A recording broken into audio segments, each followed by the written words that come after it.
And Rick was standing on the sideline and watching, and one day he come to me and he said, Dad, there's a good spot right where I live.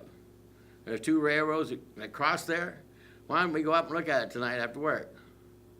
So I went up there, and we looked at it, and boy, golly, Rick, it looks pretty good. Next words out of his mouth, he said, well, let's build an ethanol plant here.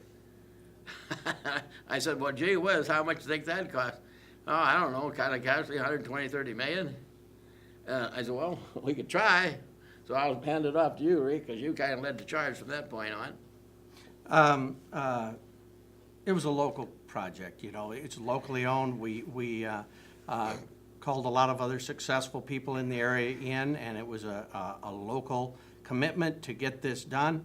The irony is we raised the funds to build the plant in less than 24 hours.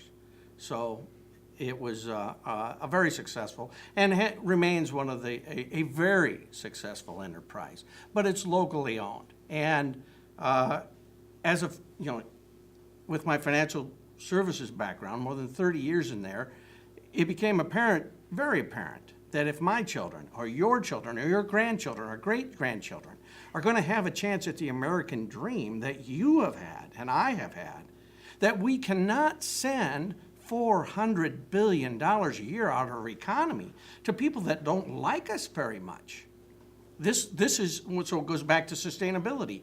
This is not sustainable.